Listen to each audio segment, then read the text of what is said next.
British के हिसाब से एक दिन में एक कैदी को जो है 30 पाउंड्स पर कोकोनट ऑयल, 10 पाउंड्स पर मस्टर्ड ऑयल, करीब करीब 14 से 15 किलो तेल निकालना पड़ता था, जो कि किसी भी कैदी के लिए इम्पॉसिबल था।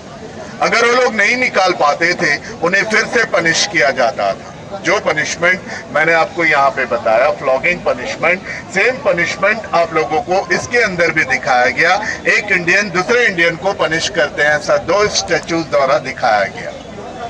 इस सेलुलर जेल में फ्रीडम फाइटर्स के अलावा अदर जो क्रिमिनल होते थे, डाकू होते थे, उनको भी यहाँ पे लाया करते थे। तो ये क्रिमिनल, ये डाकू का पनिशमेंट कंप्लीट होने के बाद जिनका रिलेशनशिप ब्रिटिश के साथ अच्छा रहता है, उन्हीं लोगों को इस जेल में जॉब देकर उन्हीं लोगों को रखा जाता था, और ये सारे लोग फ्रीडम फाइटर्स के ऊपर टॉर्चर करते थे।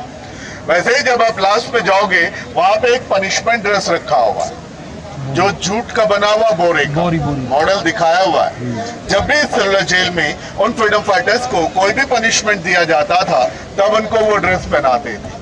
जूट का, बोरे का इसलिए पहनाते थे, ये काफी सख्त होता था, हार्ड होता था। इसकी वजह से ये पहनने के बाद पूरे शरीर में छाले पड़ जाते थे, टोटली स्किन उखड़ जाती थी, क्रैशेस हो जाती थी पूरी बॉडी। और जेल के अंदर जो सबसे ज्यादा खतरनाक, जो डेंजर जो प्रिजनर होते थे, उन लोगों को किस प्रकार का चैन से बांध के रखा जाता था, ये आपको लास्ट 3 स्टैचूज द्वारा दिखाया गया। वो तीनों डिफरेंट टाइप्स ऑफ पनिशमेंट होते थे, chain fitter, bar fitter and bar fitter. उन तीनों में डिफरेंट ये है, आपने भी देखा होगा, गौर किया होगा, चैन फिटर से नॉर्मली कैदी सारे काम कर सकता था, चल सकता था, सब कुछ कर सकता था।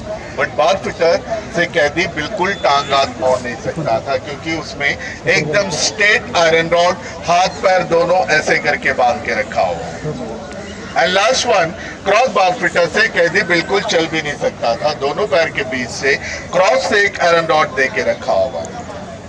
बार फिटर कैदी कम से कम चल तो सकता था, बट क्रॉस बार फिटर बिल्कुल चल नहीं सकता था। और ये 2 punishment, bar fitter and cross bar fitter, जब तक कैदी को दिया जाता था, कैदी ना तो खा सकता था, ना तो बैठ सकता था, ना तो कुछ कर पाता था। खड़ा है तो खड़ा ही रहता था 2 या 3 दिन तक का, लेटा है तो लेटा ही रहता था। हम लोग थोड़ा